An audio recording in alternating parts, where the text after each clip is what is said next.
Hello students, I am Dr. Vinod Kamble.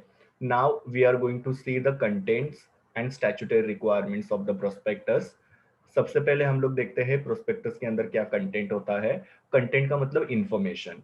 So company act के हिसाब से prospectus के अंदर कंपनी का नाम होता है, देन कंपनी का जो रजिस्टर्ड ऑफिस है उसका फुल एड्रेस और उसके साथ साथ कंपनी का फोन नंबर और ईमेल एड्रेस मेंशन किया रहता है। देन कंपनी कौन से टाइप के सिक्योरिटीज इशू कर रही है, जैसे कि शेयर इशू कर रहे हैं या डिबेंचर इशू कर रहे हैं, और वो कितने सिक्योरिटीज इशू कर रहे हैं उसका नंबर मेंशन किया रहता है, और एक सिक्योरिटी का प्राइस कितना होता है वो भी उसके अंदर मेंशन किया रहता है। Then details of merchant banker वो होते हैं जो कंपनी में इन्वेस्टमेंट करते हैं। तो ये मर्चेंट बैंकर्स का डिटेल भी जो होता है प्रोस्पेक्टस के अंदर मेंशन किया जाता है। उसके बाद में रजिस्ट्रार टू इशू, जब भी कंपनी सिक्योरिटीज इशू करती है तो एक रजिस्ट्रार को अपॉइंट किया जाता है ना। यहाँ पे एक चीज आप लोग समझ लो, जो हम लोग रजिस्ट्रार ऑफ कंपनी बोलते हैं वो अलग है, वो गवर्नमेंट होता है, और ये जो रजिस्ट्रार टू इशू जो होता है ये अलग पर्सन है जो कंपनी अपॉइंट करती है। और ये जो होते हैं वो कंपनी जो भी सिक्योरिटीज इशू करते हैं उसका काम हैंडल करते हैं, इसके लिए इसको रजिस्ट्रार टू इशू बोला जाता है, जो सिक्योरिटी इशू करने के लिए अपॉइंट किए जाते हैं। उसके बाद में स्टॉक एक्सचेंज का नाम भी प्रोस्पेक्टस के अंदर मेंशन किया रहता है। स्टॉक एक्सचेंज मतलब क्या, ये ऐसी प्लेस होती है जहां पे लोग सिक्योरिटीज को बेचते खरीदते हैं। जैसे हमारे यहाँ पे सब्जी मार्केट होता है जहाँ पे सब्जी को बेचा खरीदा जाता है, तो स्टॉक एक्सचेंज ऐसा प्लेस है जहाँ पे सिक्योरिटीज को मतलब शेयर्स और डिबेंचर्स को बेचा खरीदा जाता है। ऐसे अलग अलग स्टॉक एक्सचेंजेस होते हैं, जैसे कि बॉम्बे स्टॉक एक्सचेंज है, नेशनल स्टॉक एक्सचेंज है, गुजरात स्टॉक एक्सचेंज है। तो कंपनी को अपने सिक्योरिटीज को किसी भी स्टॉक एक्सचेंज के ऊपर रजिस्टर करना पड़ता है, जिसको लिस्टिंग बोला जाता है। बिना लिस्टिंग के या बिना रजिस्ट्रेशन के कोई भी कंपनी के सिक्योरिटीज को बेच और खरीद नहीं सकता है।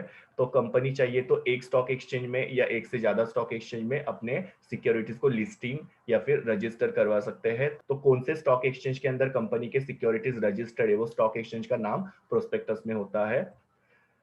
देन कंपनी का इशू कब ओपन हो रहा है कब क्लोज हो रहा है उसके डेट मेंशन करना भी जरूरी होता है, ताकि उसके हिसाब से लोग जो है वो कंपनी में सिक्योरिटीज के लिए अप्लाई करते हैं। और लास्ट में कंपनी का जो फाइनेंशियल इंफॉर्मेशन होता है उसका रिपोर्ट जो होता है प्रोस्पेक्टस के अंदर होता है, जैसे कंपनी का प्रॉफिट एंड लॉस कितना है लास्ट 3 साल का या 5 साल का, कंपनी का असेट लायबिलिटी, ये सब का जो पोजीशन होता है वो प्रोस्पेक्टस के अंदर मेंशन रहता है। कंपनी ये जो प्रोस्पेक्टस बनाती है उसका कंटेंट जो होता है वो सेबी स्पेसिफाई करती है। नाउ सेबी क्या होता है, तो सेबी जो होता है वो स्टॉक एक्सचेंज के ऊपर वॉच रखती है, मतलब स्टॉक एक्सचेंज में कोई भी फ्रॉडुलेंट एक्टिविटीज नहीं होनी चाहिए, किसी भी इन्वेस्टर का एक्सप्लॉइटेशन नहीं होना चाहिए, वो सब चीजें जो होते हैं सेबी देखती है। अगर कोई भी इन्वेस्टर के साथ कोई भी चीटिंग होता है या कोई भी फ्रॉडुलेंट एक्टिविटीज अगर स्टॉक एक्सचेंज में होती है तो उसके अगेंस्ट सेबी एक्शन लेते हैं। तो इस तरीके से जैसे हर एक कमर्शियल बैंक के ऊपर ध्यान रखने के लिए आरबीआई होता है, रिजर्व बैंक ऑफ इंडिया होता है, वैसे स्टॉक एक्सचेंज के ऊपर ध्यान रखने के लिए सेबी होता है। नाउ ये प्रोस्पेक्टस जो होता है इसके अंदर एक डिक्लेरेशन होता है। डिक्लेरेशन का मतलब क्या होता है, एक स्टेटमेंट होता है जहां पे कंपनी लिखती है कि कंपनी ने कंपनी एक्ट 2013 के जो भी प्रोविजंस है, मतलब रूल्स है, वो सारे कंप्लाई किए, कंप्लाई मतलब फुलफिल किए हैं, और वो फुलफिल करने के बाद में ही कंपनी सिक्योरिटीज को इशू कर रही है। और प्रोस्पेक्टस के अंदर कोई भी ऐसा कंटेंट नहीं है, कोई भी ऐसी इंफॉर्मेशन नहीं है जो कंपनी एक्ट के या सिक्योरिटी कॉन्ट्रैक्ट रेगुलेशन एक्ट 1956 के या सेबी एक्ट 1992 के अगेंस्ट हो या कॉन्ट्रेरी हो। तो ये सब जो एक्ट है इसको फॉलो करके ये प्रोस्पेक्टस हम लोग ने प्रिपेयर किया है, और हम लोग ने सारे प्रोविजंस को फुलफिल किया हुआ है। देन प्रोस्पेक्टस के अंदर कुछ एक्सपर्ट लोगों के स्टेटमेंट्स भी होते हैं। एक्सपर्ट लोग मतलब company secretary, chartered accountant, cost accountant, engineers, ये सब लोगों का स्टेटमेंट जो होता है प्रोस्पेक्टस के अंदर होता है। जहां पे सपोज चार्टर्ड अकाउंटेंट जो होते हैं वो ये लिख के देते हैं कि कंपनी का जो अकाउंट है वो फेयर और ट्रू है, मतलब उसमें कोई भी प्रॉब्लम नहीं है। देन कंपनी सेक्रेटरी जो होते हैं वो अपने स्टेटमेंट में ये स्पेसिफाई करते हैं कि कंपनी ने सारे जो प्रोविजन है उसको फुलफिल किया हुआ है। तो इस तरीके से ये सब लोगों के स्टेटमेंट्स होना बहुत जरूरी है, बिकॉज ये स्टेटमेंट के द्वारा ये लोग ये स्पेसिफाई करते हैं कि कंपनी जो भी सिक्योरिटीज इशू कर रही है उसमें कंपनी ने सारे रूल्स एंड रेगुलेशन को फॉलो किया है और पूरी फेयर तरीके से कंपनी ये इशू कर रही है। और ये स्टेटमेंट के द्वारा जो ये एक्सपर्ट्स होते हैं वो कंपनी को एक रिटर्न कंसेंट देते हैं कि कंपनी जो है प्रोस्पेक्टस का इशू कर सकती है। Now we will see the statutory requirements of the prospectus, मतलब प्रोस्पेक्टस इशू करते समय कंपनी को क्या क्या कंपलसरी चीजें फॉलो करनी पड़ती है। सबसे पहले है draft prospectus to be made public. Draft prospectus मतलब एक रफ कॉपी होती है प्रोस्पेक्टस की, जिसके अंदर कंपनी की फाइनेंशियल पोजीशन, कंपनी के प्रमोटर्स के डिटेल्स और कंपनी जो सिक्योरिटीज इशू कर रही है उनकी टेंटेटिव प्राइस मेंशन की रहती है। सो ये ड्राफ्ट प्रोस्पेक्टस का एक कॉपी जो होता है वो सेबी को फाइल करना पड़ता है, और उसी के साथ साथ पब्लिक और स्टॉक एक्सचेंज जो होता है उनको ये कॉपी अवेलेबल करनी पड़ती है। नाउ ये ड्राफ्ट प्रोस्पेक्टस सेबी को सबमिट करने के बाद में सेबी जो है वो प्रोस्पेक्टस के अंदर कुछ चेंजेस सजेस्ट कर सकती है। वो चेंजेस को कंपनी को वो प्रोस्पेक्टस के अंदर इनकॉर्पोरेट करके वो प्रोस्पेक्टस फाइनल करना पड़ता है। दूसरा है signed by the directors. Now ये प्रोस्पेक्टस जो होता है इसके ऊपर सारे डायरेक्टर्स की सिग्नेचर होनी जरूरी है। अगर कंपनी में डायरेक्टर्स अवेलेबल नहीं है तो जो भी ड्यूली ऑथोराइज्ड अटॉर्नी है, मतलब जो डायरेक्टर्स की जगह पे काम करे, उनका सिग्नेचर होना जरूरी है। Next one is registration of prospectus.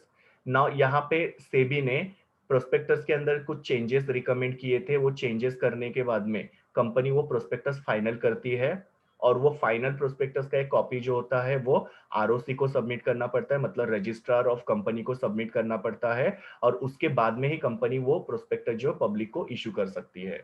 So public को इशू करने से पहले जो प्रोस्पेक्टस है उसका कॉपी रजिस्ट्रार को फाइल करना पड़ता है। नेक्स्ट वाला है डेटिंग ऑफ द प्रोस्पेक्टस। हर एक प्रोस्पेक्टस के ऊपर एक डेट होना जरूरी है। वो डेट जो होता है वो पब्लिकेशन का डेट कंसीडर किया जाता है कि कौन से डेट को ये प्रोस्पेक्टस जो है वो पब्लिसाइज किया गया था या पब्लिक को इशू किया था। और लास्ट वाला है issuing prospectus to the public. जैसे मैंने आपको बोला था, पहला कॉपी जो प्रोस्पेक्टस का होता है वो आरओसी को सबमिट करना पड़ता है, और आरओसी को सबमिट करने के बाद में 90 डेज के अंदर ये जो प्रोस्पेक्टस होता है पब्लिक को इशू किया जाता है। अभी मैंने आप लोगों को प्रोस्पेक्टस के बारे में जो भी स्टैट्यूटरी रिक्वायरमेंट्स बताए, वो स्टैट्यूटरी रिक्वायरमेंट्स को अगर फुलफिल नहीं किया गया है तो कंपनी को और मेंबर्स को क्या क्या पेनल्टी पे करनी पड़ सकती है उसके बारे में हम लोग देखते हैं। नॉन कंप्लायंस का मतलब क्या होता है? फुलफिल नहीं करना। तो कंपनी के लिए जो फाइन पे करना होता है वो होता है 50,000 से लेके 3 लाख रुपीज तक।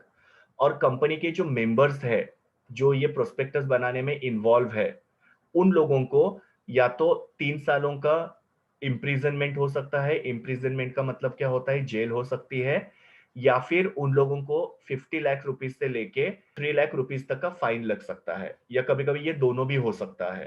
तो इस तरीके से ये जो प्रोस्पेक्टस के स्टैट्यूटरी रिक्वायरमेंट मैंने आपको बताया वो हर एक कंपनी को फॉलो करना जरूरी होता है। इनकेस अगर कंपनी वो फॉलो नहीं करती है तो कंपनी और उसके साथ साथ जो भी ऑफिसर्स है उनको ये पेनल्टी चार्ज की जाती है। So this was all about content of the prospectus and it's statutory requirement. Thank you students. Please do like, share, comment and subscribe to my YouTube channel, and also recommend my channel to your friends. We will meet in the next video.